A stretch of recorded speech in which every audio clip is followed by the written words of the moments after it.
Oversight, I would be in strong support of any effort to seek production, but it is not. This is not oversight, it is collaboration, with the executive masquerading as oversight. Or if this is oversight, it is oversight of the most obsequious kind. It is oversight in the nature of how may we serve you, dear President? It is oversight that asks, what is your will, dear President?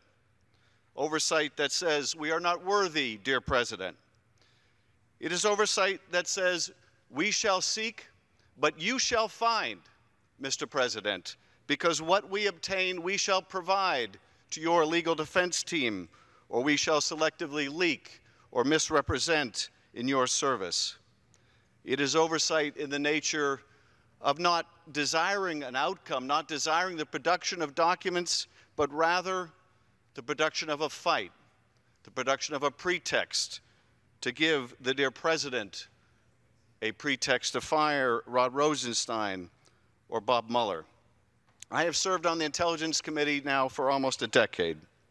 And while I cannot disclose the number of FISA applications during the course of those 10 years, I can tell you the number of times that my Republican colleagues have sought the underlying investigatory materials behind a specific FISA application, and that number is 1.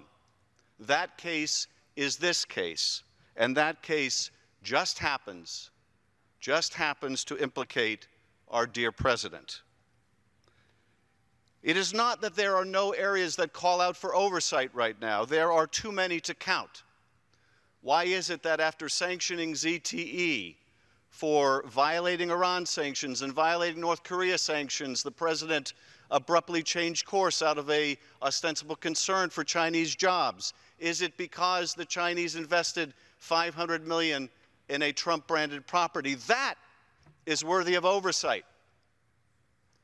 Is the First Family seeking to do business with Gulf or other allies while making U.S. policy? Is U.S. policy for sale? That is worthy of oversight. Is the President seeking to raise postal rates on Amazon to punish the Washington Post and suppress the freedom of press? That is worthy of oversight. But none of this is oversight. Speaker Boehner recently said that the Republican Party was off taking a nap somewhere. If that is so, then despite the best efforts of our capable ranking member, Elijah Cummings, the Government Reform Committee that should be doing this oversight is in the midst of the deepest slumber. Wake up, my colleagues, and do your jobs. Wake up and end this duplicit attack on the Department of Justice and the FBI and our special counsel, because this is surely not oversight.